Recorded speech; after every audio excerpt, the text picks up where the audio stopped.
Hi everyone, welcome to లక్షణ Likhith channel. ఏంటిది అని చూస్తున్నారా? Walnut brownie with salted caramel sauce. మా హస్బెండ్ బర్త్డే అని ట్రై చేశాను, బాగుంది, చాలా టేస్టీగా ఉంది. మీరు ట్రై చేయండి. ఇందుకోసం ముందుగా 1 కప్ షుగర్ తీసుకున్నాను. అందులో వెనిలా ఎసెన్స్ కొద్దిగా యాడ్ చేసి 3 ఎగ్స్ వేసేసి మిక్సీ జార్లో మంచిగా ఫ్లఫీగా అయ్యేలాగా బీట్ చేసి పక్కన పెట్టుకోవాలి. సో ఈలోపు ఎవరైనా సబ్స్క్రైబ్ చేయకపోయి ఉంటే ఇంతవరకు మన ఛానల్ని కనుక వెంటనే సబ్స్క్రైబ్ చేసేయండి అండ్ బెల్ ఐకాన్ని మర్చిపోకండి ప్రెస్ చేయడము మరిన్ని అప్డేట్స్ కోసం. సో ఇలా ముందుగా ఈ షుగర్, ఎగ్స్, వెనిలా ఎసెన్స్ ఈ 3 కలిపిన మిశ్రమాన్ని రెడీ చేసి పక్కన పెట్టేసుకున్నాను. ఆ తర్వాత మైదా పిండి, మనం షుగర్ 1 కప్ తీసుకుంటే ఇది కూడా మైదా కూడా 1 కప్ తీసేసుకొని జల్లెడ పట్టేసుకొని అందులోకే కోకో పౌడర్ అండ్ నాకు ఇక్కడ కాఫీ పౌడర్ లేదండి. మీరు కనుక కాఫీ పౌడర్ ఉంటే అది కూడా యాడ్ చేసుకోండి, చాలా చాలా చాలా బాగుంటుంది. సో 1 కప్ మైదాకి 1/2 కప్ కోకో పౌడర్ వేస్తున్నాను నేను ఇక్కడ. ఆ తర్వాత 1 స్పూన్ బేకింగ్ పౌడర్ అండ్ చిన్న 1/4 స్పూన్ బేకింగ్ సోడా వేసేసి మూడింటిని కలిపి, మీ దగ్గర కాఫీ పౌడర్ ఉన్నట్టయితే ఒక 1/2 కప్ కోకో పౌడర్ వేస్తున్నాం కాబట్టి ఒక 1.5 స్పూన్ వరకు సరిపోతుంది. కాఫీ పౌడర్ వేసుకొని ఇందులోనే మిక్స్ చేసి పెట్టుకోవచ్చు. ఇది నార్మల్ కేక్ లాగా రాదండి, కొంచెం అంటే డైరెక్ట్ బ్రౌనీ కదా మనం చేస్తుంది, కేక్ లాగా కొంచెం స్టిఫ్నెస్ ఉండదు, వెంటనే తినేయచ్చు. తర్వాత ఇట్లా ఒక బౌల్లోకి 1 cup butter plus 100 grams dark chocolate తీసుకొని డబుల్ బాయిలర్ మెథడ్లో మెల్ట్ చేసుకొని ఇందాక మనం కలిపి పెట్టుకున్న మైదా మిశ్రమం ఉంది కదా అందులోకి ఇది కూడా వేసేసుకొని కలుపుకోవాలి. సో ఇలా డబుల్ బాయిలర్ మెథడ్లో కలుపుతూ ఉండాలి, బాగా కన్సిస్టెన్సీ చూసుకొని మెల్ట్ అయ్యేలాగా చేసుకోవాలి. లమ్స్ అన్నీ పోయి క్లియర్గా మెల్ట్ అయ్యేలాగా. డార్క్ చాక్లెట్ అయితే టేస్ట్ బాగుంటుంది మీకు కూడా. ఇందులో డార్క్ చాక్లెట్ కాకపోతే కొంచెం స్వీట్నెస్ అనేది తగ్గుతుంది, ఆ టేస్ట్ అనేది రాదు మీకు, బ్రౌనీ టేస్ట్ అనేది. సో ఇలా ఇక్కడ చూపిస్తున్నట్టు బాగా మెల్ట్ అయిపోయింది చూసారా. ఇప్పుడు ఇలా స్పూన్తో కనుక మీరు చెక్ చేసుకుంటే ఉంటలన్నీ కూడా ఏవి లేకుండా ఇలా మొత్తం మెల్ట్ అయిపోయింది. ఇప్పుడు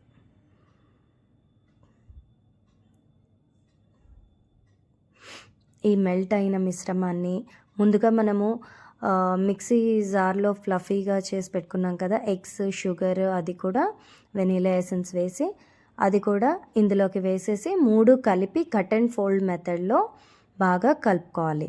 ఎలా పడితే అలా కలుపుకూడదండి, కట్ అండ్ ఫోల్డ్ మెథడ్లో మాత్రమే కలుపుకోవాలి. సో ఇలా కట్ అండ్ ఫోల్డ్ మెథడ్లో మొత్తం అంతా కూడా కలిపేసుకొని అది అప్పుడే మనకి కన్సిస్టెన్సీ తెలుస్తుంది. మరీ థిక్గా అనిపిస్తే కనుక, అంటే మరీ గట్టిగా అనిపిస్తే కనుక మీరు కొద్దిగా మిల్క్ యాడ్ చేసుకోవచ్చు లాస్ట్ మినిట్లో. అంతా కలిపిన తర్వాత మీకు అప్పుడే తెలుస్తుంది. మరీ గట్టిగా ఉన్నట్టు అనిపిస్తే జస్ట్ ఒక 2-3 స్పూన్స్ అంటే చూసి వేసుకోండి, కొద్దిగా, ఒకటేసారి ఎక్కువగా వేసుకోకుండా కొంచెం మిల్క్ యాడ్ చేసుకోవచ్చు. నాకైతే మిల్క్ యాడ్ చేయకుండానే సరిపోయింది కన్సిస్టెన్సీ. మీరు ఇవే కొలతలతో వేసుకుంటే మీకు కూడా కరెక్ట్గానే సరిపోతుంది. సో ఇలా కట్ అండ్ ఫోల్డ్ మెథడ్లో ఒకటే యాంగిల్లోనే కలుపుకోవాలి, ఎలా పడితే అలా కలుపుకోకూడదు.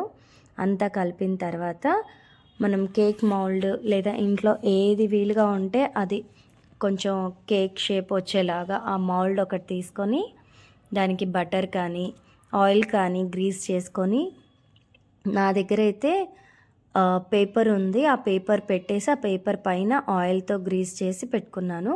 ఈజీగా వచ్చేస్తుంది అతుక్కోకుండా మనకి.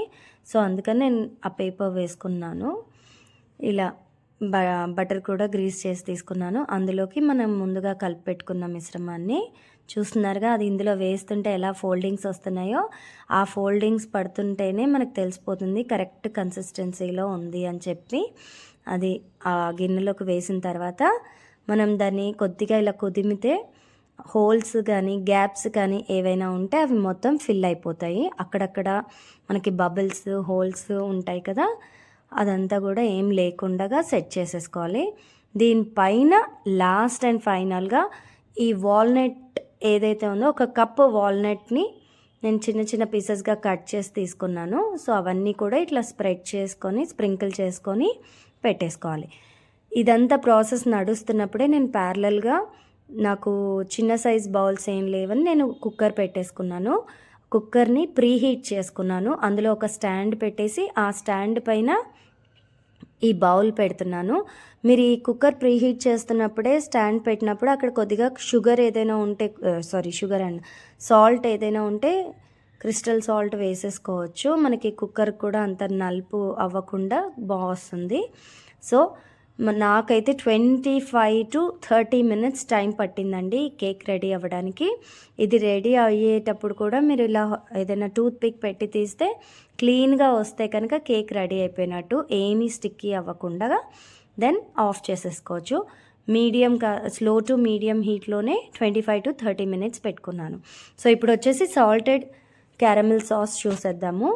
ఇక్కడ ఒక నాన్ స్టిక్ ప్యాన్ తీసేసుకొని షుగర్ని ప్యాన్లో వేసేసి క్యారమలైజ్ చేస్తున్నాను. ఇలా మొత్తం క్యారమలైజ్ అయిపోయింది షుగర్. ఇప్పుడు ఇందులోకే ఒక 1 teaspoon 1.5 teaspoon వరకు బటర్ వేస్తున్నాను ఆ క్యారమలైజ్ అయిన షుగర్లోకి.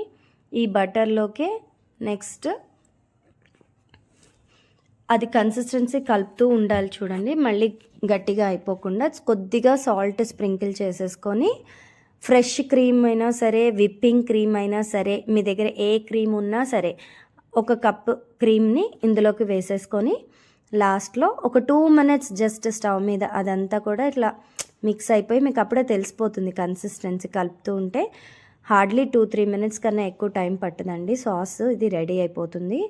ఫస్ట్ మనకి లమ్స్ ఫామ్ అయినట్టే అనిపిస్తుంది ఆ థిక్నెస్, బట్ ఫైనల్ స్టేజ్కి వచ్చేసరికి మీరు అలా కలుపుతూ ఉంటే సెట్ అయిపోతుంది. ఆ లమ్స్ అనేవి కూడా మొత్తం ఇదైపోతుంది. సో కేక్ రెడీ అయిపోయింది. మన క్యారమిల్ సాస్ కూడా రెడీ అయిపోతుంది. కేక్ని నేను ప్లేట్లోకి తీసుకున్నాను. ఇదిగోండి క్యారమిల్ సాస్ ఎలా వచ్చిందో, థిక్నెస్ కానీ, కలర్ కానీ, స్టిక్కీనెస్ కానీ, మీకు ఆ లమ్స్ అనేవి ఏం లేకుండా ఇలా ఫామ్ అయిపోతుంది.